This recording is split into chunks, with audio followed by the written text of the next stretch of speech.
যে সাহাবীরা এটা করতে পারেন নাই, আমরা বাঙালিরা এটা করে দেখাচ্ছি। দেখো আবু বকর, দেখো ওমর। আবু বকর এসে বলছেন, ইয়া রাসূলুল্লাহ, বর্মটা ঢুকে দাঁতের মধ্যে আটকায় গেছে, আমি কামরা এটা খুলে দিব। এক সাহাবী এসে বলছেন, আবু বকর, আল্লাহর কসম আপনি সরে যান, এইটা খোলার ক্ষেত্রে আমি পারদর্শী। সিরাত পরে দেখেন, উনি নবী করিম সাল্লাল্লাহু আলাইহি ওয়াসাল্লামের ওইটা ধরে টান দিছেন, আস্তে আস্তে টানছেন যেন নবীজির কষ্ট কম হয়। কিন্তু যখন আস্তে টানছেন, উনার দাঁত খুলে পড়ে গেছে। পরের উনার দাঁত খুলে পড়ার কষ্ট দেখে আবু বকর রাদিয়াল্লাহু তাআলা বলছেন, বামেরটা আমি খুলে দেই। বামেরটার সময় বলছেন, না আপনি এটা পারবেন না, এটা খোলার একটা কৌশল আছে। নবীজির দন্দন মোবারক শহীদ হয়ে গেছে, নবীজি মুখের রক্ত যখন হাতে দেখে বলছেন, সেই জাতি কেমনে সফল হয় যারা সত্যের ধারক বাহক নবীর মুখে রক্ত ঝরায় দেয়। ওই মানুষেরা এই কাজ করেন নাই। আর আপনি কোন যুক্তিতে এটাকে দিবস উদযাপনে নিয়ে আসছেন? আপনি তো ওই মানুষগুলাকে অপমান করতে চাচ্ছেন যে আমি সকল ঈদের সেরা ঈদ বুঝলাম আর উনারা বুঝেন নাই। ঈদে মিলাদুন নবী উপলক্ষে আমাদের করণীয় কি? প্রিয় ভাইয়েরা, ডিটেলস আলোচনা সংক্ষেপ করে বলি। ইসলামে মিরাকলিক একটা ঘটনা আছে, মিরাকলিক ঘটনা। যেই সাহাবায়ে কেরাম নবীজি থুতু কখন ফেলবেন, থুতুটা পর্যন্ত খাপ করে নিয়ে ফেলতেন। যেই সাহাবায়ে কেরাম নবীজির ঘাম মাটিতে ফেলতে দিতেন না, সংগ্রহ করতেন। যেই নবী করিম সাল্লাল্লাহু আলাইহি ওয়াসাল্লামের প্রত্যেকটা ধাপ কেমনে পড়ছে, তাকাচ্ছেন কেমনে, কপাল কাঁপছে না কাঁপছে না, তার গায়ের পশম দাঁড়ালো না দাঁড়ালো না, গাল লাল আছে না, নবী করিম স্বাভাবিক আছে, প্রতিটা সেকেন্ড তার জীবনের সংরক্ষিত কিয়ামত পর্যন্ত। সেই মানুষের কাছে নবী করিম সাল্লাল্লাহু আলাইহি ওয়াসাল্লামের স্পেসিফিক মাউলুদের ডেট, মৃত্যুর ডেট সংরক্ষিত নাই। কি ব্যাপার? এটা একটু অবাক করা বিষয় না? হাদিস সংকলনের যুগ তৃতীয় যুগ থেকে শুরু হয়ে গেছে, প্রথম যুগ থেকে সংকলন শুরু হয়েছে, কিন্তু এটা নাই কেন? এটা আল্লাহ রাব্বুল আলামিন ইচ্ছাকৃত, আল্লাহ রাব্বুল আলামিনের প্ল্যানিংয়ে এইটাকে আল্লাহ রাব্বুল আলামিন হিডেন রেখেছেন। কেন? কেননা এই নবীর আগের যত নবী ছিল তাদের নবীদের কিছু কিছু ডেট, তারিখ এবং তাদের নবী কেন্দ্রিক, নবীর ব্যক্তিগত কেন্দ্রিক কাজের দ্বারা তারা দুনিয়ার থেকে বিভ্রান্ত হয়ে গেছিল। কিন্তু এই শরীয়তকে আল্লাহ সংরক্ষণ করে রাখবেন কিয়ামত পর্যন্ত।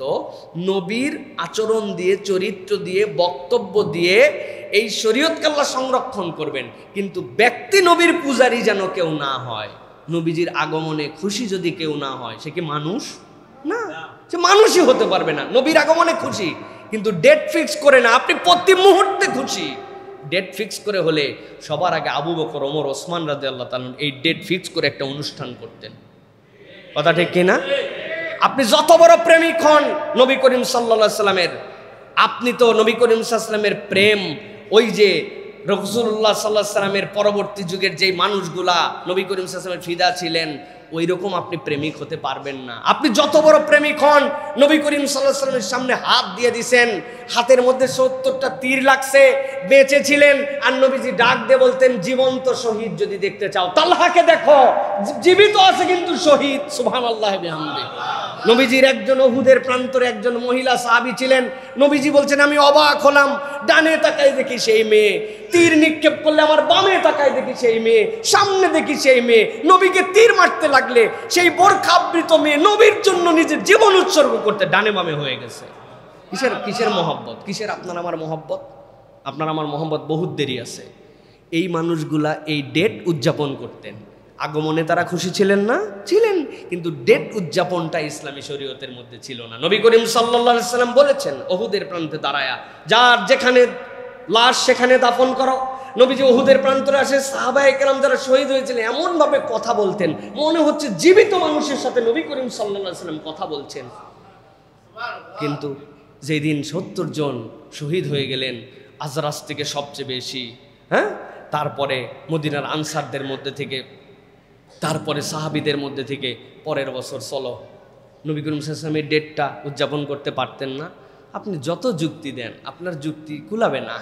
অতএব বলবো, ঈদে মিলাদুন নবী উদযাপন, রাসূলুল্লাহ সাল্লাল্লাহু আলাইহি ওয়াসাল্লামের আগমনের উদযাপন সব সময়ের। নবীজি বলছেন, সোমবারে রোজা রাখো, বৃহস্পতিবার রোজা রাখো, আল্লাহ নবীর আদর্শ মানো, এটাই আমাদের উদযাপন। কিন্তু এটার জন্য আলাদা একটা দিন বানায়া সকল ঈদের সেরা ঈদ বানানো, এইটা যারা করবে এরা পক্ষান্তরে সাহাবায়ে কেরামকে অপমান করে। যে সাহাবীরা এটা করতে পারেন নাই, আমরা বাঙালিরা এটা করে দেখাচ্ছি। দেখো আবু বকর, দেখো ওমর। আল্লাহু আকবার। আবু বকর এসে বলছেন, ইয়া রাসূলুল্লাহ, আপনার ভিতরে তো ঢুকে গেছে, বর্মটা ঢুকে দাঁতের মধ্যে আটকায় গেছে, আমি কামরা এটা খুলে দেব। এক সাহাবী এসে বলছেন, আবু বকর, আল্লাহর কসম আপনি সরে যান, এইটা খোলার ক্ষেত্রে আমি পারদর্শী। সিরাত পরে দেখেন, উনি নবী করিম সাল্লাল্লাহু আলাইহি ওয়াসাল্লামের ওইটা ধরে টান দিছেন, আস্তে আস্তে টানছেন যেন নবীজির কষ্ট কম হয়। কিন্তু যখন আস্তে টানছেন, উনার দাঁত খুলে পড়ে গেছে। পরের উনার দাঁত খুলে পড়ার কষ্ট দেখে আবু বকর রাদিয়াল্লাহু তাআলা বলছেন, বামেরটা আমি খুলে দেই। বামেরটার সময় বলছেন, না আপনি এটা পারবেন না, এটা খোলার একটা কৌশল আছে। নবীজির দন্দন মোবারক শহীদ হয়ে গেছে, নবীজি মুখের রক্ত যখন হাতে দেখে বলছেন, সেই জাতি কেমনে সফল হয় যারা সত্যের ধারক বাহক নবীর মুখে রক্ত ঝরায় দেয়। ওই মানুষেরা এই কাজ করেন নাই। আর আপনি কোন যুক্তিতে এটাকে দিবস উদযাপনে নিয়ে আসছেন? আপনি তো ওই মানুষগুলোকে অপমান করতে চাচ্ছেন যে আমি সকল ঈদের সেরা ঈদ বুঝলাম আর উনারা বুঝেন নাই। আপনি কি বলতে চান? যদি উনারা করতেন সংরক্ষিত থাকতো। তাই বলে কি নবীর আগমনে তারা খুশি ছিলেন না? তার থেকে লাকাদ মান্নাল্লাহু আলাল মুমিনিন ইয বা'আসা ফীহিম রাসূলান, আল্লাহ বলছেন তাদের মধ্যে থেকে আমি নবী প্রেরণ করেছি, এটা তোমাদের জন্য নিয়ামত। শুকরিয়া কিভাবে করব, উদযাপন কিভাবে করব? আল্লাহ আল্লাহ রসুল যেভাবে বলেছেন তাকে মানতে হবে, তার কথা শুনতে হবে। নবীর আগমনে আপনার মধ্যে একটা খুশি থাকতে হবে, তার আদর্শ আপনাকে নিতে হবে। কিন্তু এর জন্য রাস্তার মধ্যে লাইট দিতে হবে, এর জন্য আপনাকে অমুক প্রোগ্রাম করতে হবে, তুমুক প্রোগ্রাম করতে হবে। এটা যে করবে না তাদেরকে আপনি খারাপ ধারণা করে বসে থাকবেন, এটা আমাদের দায়িত্ব নয়। আমাদের দায়িত্ব হচ্ছে নবীর সুন্নতের ইতাআত করা। বুঝাতে পারছি ভাই? আমি কি কাউকে তাদের কোনো কাজকে আমি খারাপ বা এটা করে কাফের মুশরিক হয়েছে এটা বলছি ভাই? আমি আপনার দ্বীনের বুঝটা আপনার কাছে উপস্থাপন করলাম। আপনি এমন কিছু করেন না যাতে খায়রুল উমুরি করনি সুম্মাল্লাযীনা ইলাহুম সুম্মাল্লাযীনা, এই তিন যুগকে আপনি প্রশ্নবুদ্ধ করে ফেলবেন আর সেটা আবার শরীয়ত হবে, এটা কখনো হতে পারে না। আল্লাহ আমাদেরকে বোঝার তৌফিক দান করেন।